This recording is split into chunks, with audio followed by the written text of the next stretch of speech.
Night had settled softly over the olive trees, the kind of quiet that makes every breath feel louder than it is. The city beyond the low hills glimmered with torchlight and rumor, a place where crowds gathered by day and fear slept badly by night. Elier stood among the roots and stones as if he belonged to them, hands relaxed, eyes reflecting the moon as though it were something remembered rather than seen. But he did not raise his voice. He didn't need to. Those closest to him leaned in without being asked, drawn by the way his presence seemed to slow the air.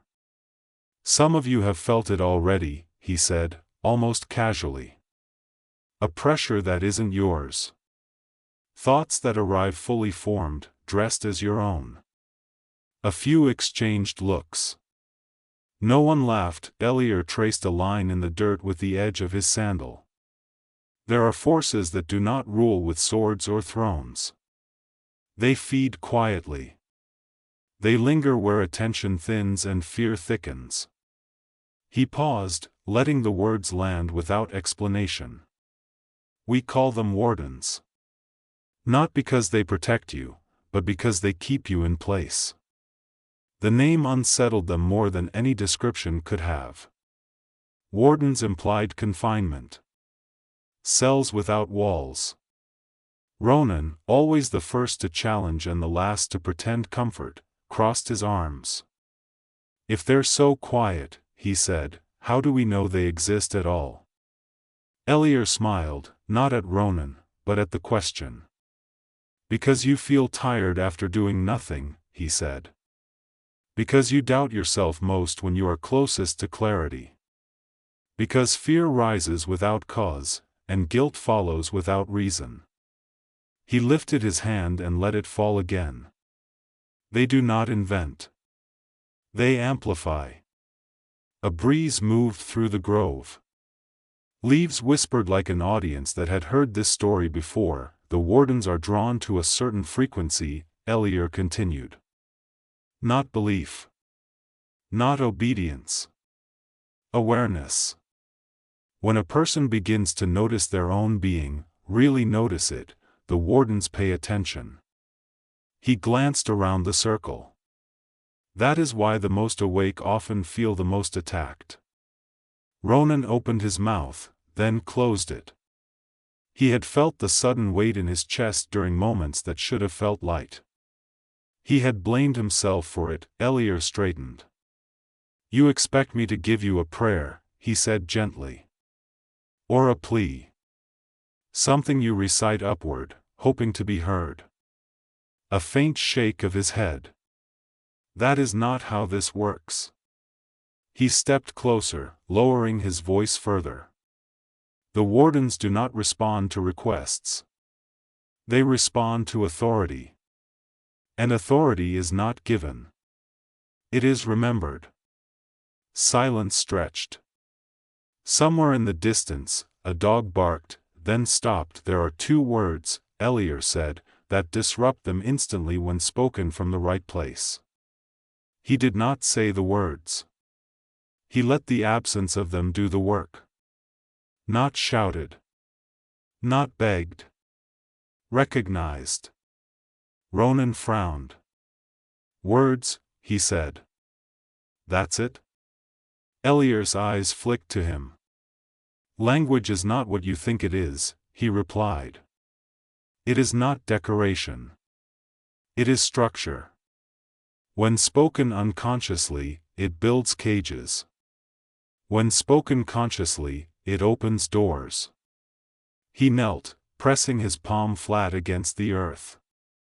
"The wardens survive by convincing you that you are small, separate, and unfinished." The two words reverse that assumption. They do not ask for protection. They state a fact. One of the others swallowed hard. "What happens when we say them?" For a moment, Elier said, "Nothing." He smiled again, softer this time. "And then everything that depended on your confusion loses its footing." Ronan let out a breath he didn't realize he was holding. "And the cost?" Elier looked at him fully now. "Clarity has a cost," he said. The wardens retreat, but they do not forget. They test. They send noise. Doubt. Old habits. You will be tempted to believe the words stopped working. He shook his head. They did not. You stopped standing in them. The moon climbed higher. Shadows shifted, long and thin like fingers withdrawing. You will not use these words every day, Elier went on. Only when you feel that particular pressure. The one that tries to make you feel less than what you are. He rose to his feet. And when you do, you will not repeat them. Once is enough. Ronan stared at the dirt where Elier had drawn his line. Something in him recognized the truth before his mind caught up. And if someone asks where this comes from, he said quietly. Elier's gaze drifted toward the city. Tell them it was always theirs, he said. That it was hidden because dependence is easier to manage than freedom. The grove fell silent again, but it was a different silence now. Not empty. Expectant. Each of them felt it, the subtle shift, like standing at the edge of a threshold they hadn't known was there. Elier stepped back, letting the circle loosen. Remember, he said, almost as an afterthought, the wardens cannot touch what you do not hand them. The night seemed to breathe out, and for the first time in days, Ronan felt his own breath return to him unchanged. Ronan slept poorly after that night, though not in the way he expected. There were no nightmares, no sudden jolts awake.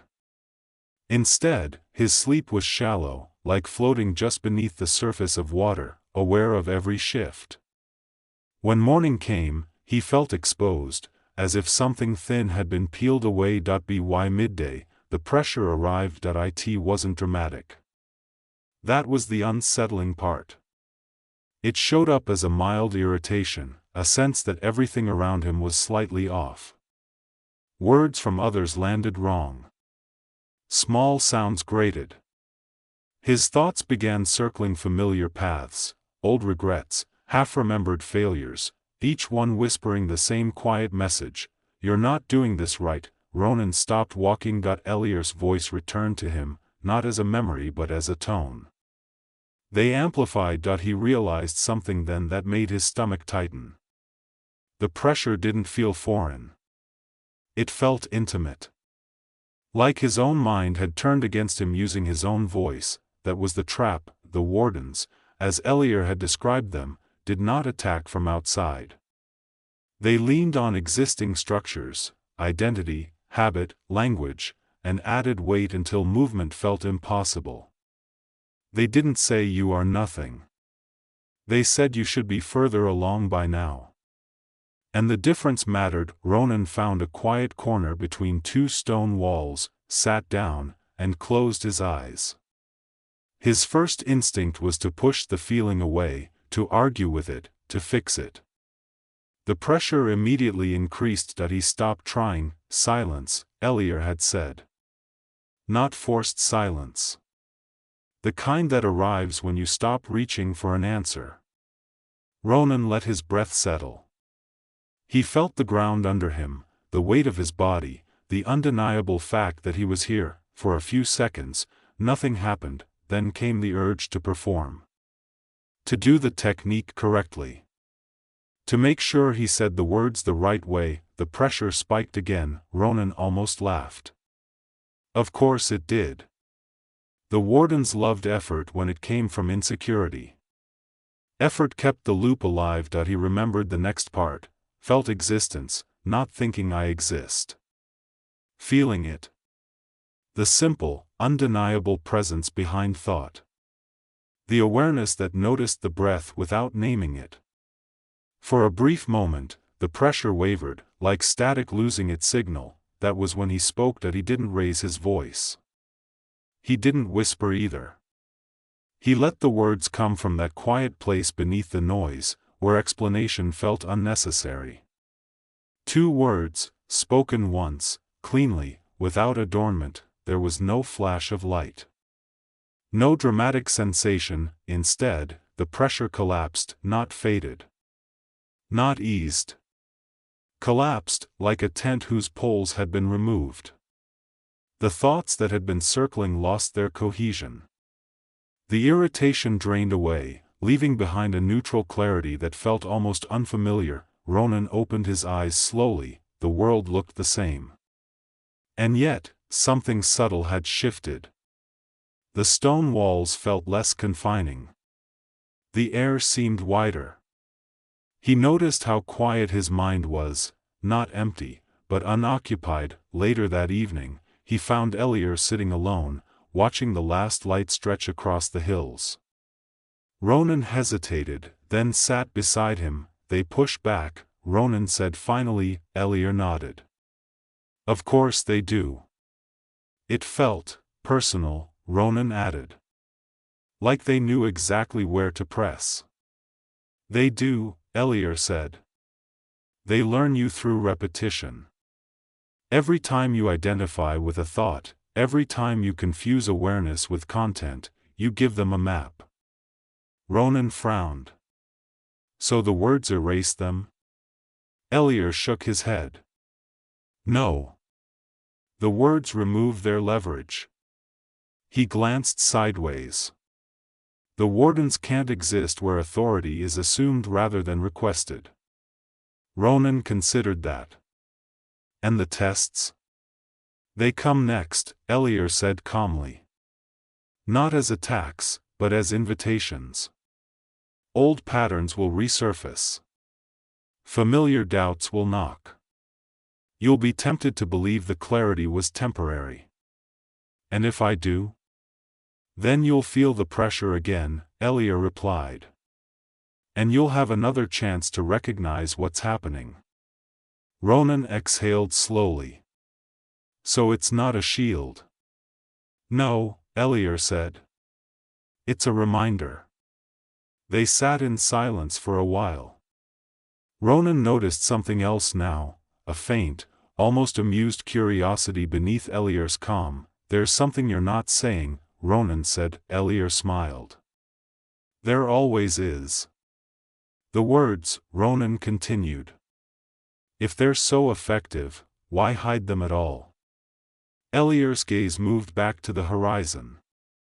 Because words spoken without readiness become superstition, he said. And superstition is just another cage. The wardens don't mind rituals. They mind recognition. Ronan nodded slowly. He could feel how easy it would be to turn the experience into a formula, a trick, something to repeat mechanically. And he could feel how quickly that would drain it of power. As darkness settled, Ronan realized the most unsettling part of the day wasn't the pressure or its disappearance. It was the sense that something had been watching the entire exchange, not with anger, but with calculation. The wardens, retreating, were already adjusting, and this time, Ronan knew it wasn't personal. It was procedural. The tests arrived quietly. They did not announce themselves as threats. They came disguised as normal days, familiar conversations, ordinary fatigue. Ronan noticed it first in the rhythm of things. Moments that once felt open now carried a faint drag, like walking against a current you couldn't see. He caught himself reaching for the words too quickly. That was the first mistake. One afternoon, after a long exchange in the city that left him oddly hollow, Ronan felt the pressure rise and immediately moved to silence, to felt existence, to the declaration. He spoke the two words cleanly, and nothing happened. The pressure lingered, panic followed. Brief, sharp, and unmistakable. That night, he found Elier again. They didn't work, Ronan said, not accusing, but unsettled. Elier listened without interruption. When Ronan finished, he nodded once. Good, he said. Ronan stared at him. Good? Yes, Elier replied. Because now you can see the difference. The difference between what? Between authority and avoidance. Elier leaned back against the stone behind him. The words are not a button, he said. They are a mirror. When you spoke them this time, part of you was trying to escape the discomfort rather than stand in your being. The wardens felt that immediately. Ronan frowned. So discomfort means they're winning? No, Elier said gently. Discomfort means something real is happening. He continued, the wardens don't fear clarity alone. They fear continuity. When awareness becomes stable, when it doesn't flinch at pressure, they lose access. But before that happens, they escalate. Ronan felt a strange relief at that. The resistance wasn't failure. It was friction. Over the following days, he practiced not using the words, instead, he practiced noticing. He watched how certain thoughts carried weight while others drifted through untouched. He noticed how identity tightened around certain stories, especially the ones that painted him as either inadequate or special. Both, he realized, fed the same loop. Then one evening, the pressure returned in full. This time, it was heavier than before. A dense sense of being watched, measured, subtly discouraged from resting in himself. Old fears surfaced with new polish, convincing and articulate. Ronan did nothing that he sat with it. Let it speak. Let it exhaust itself. Only when he felt the quiet underneath, the awareness that had never moved, did he speak the two words again. Not to end the pressure, but to state what was already true. The shift was immediate, not explosive. Clean.it felt like a contract dissolving. In the days that followed, Ronan noticed something unexpected. The wardens didn't vanish entirely, but their influence weakened. Their tactics grew repetitive, predictable. The pressure still came, but it no longer carried authority. It was noise without command. Others in the circle began reporting similar experiences. Not triumph, but steadiness. Not power, but space. One morning, as light spilled across the hills, Ronan asked Elier the question that had been forming for weeks. What happens when they can't feed anymore? Elier smiled faintly. They move on, he said. To louder minds. To stronger stories. To places where identity is still tightly defended. And us? Ronan asked. Elier looked at him fully. You stop being interesting to them. That night, as they prepared to part ways, Elier spoke one last time. Remember, he said, the words don't protect you because they are special. They protect you because they align you with what was never threatened. Ronan watched him walk away, realizing then that nothing had been added to him during this journey. Nothing new had been installed, something had simply been removed, and in the absence of that pressure, his own presence felt more than enough. If you've stayed with this story until now, it's likely because something in it felt familiar, not dramatic, not mystical in the way stories are usually told, but quietly recognizable. That's intentional. This isn't about hidden enemies or secret techniques. It's about noticing how often your own awareness is interrupted, redirected, or gently convinced to step aside. The language, the setting, the characters, all of that is simply a lens. What matters is the pattern. Pressure doesn't always arrive as fear. Sometimes it arrives as self-improvement. Sometimes as urgency.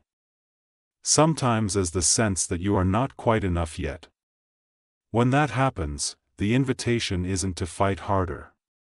It's to stand more simply. If this video resonated, consider sharing it with someone who's been feeling mentally crowded lately. Not overwhelmed, just subtly off-center. Sometimes hearing the right story at the right moment is enough to restore balance. If you want more reflections like this, told slowly and without noise, tap the subscribe button so you don't miss future uploads. If something here clarified an experience you've had but never named, give the video a like. It helps this kind of content find the people who need it most, and if you feel moved to comment, don't explain or analyze. Just share whether the pressure you've felt lately is loud or quiet.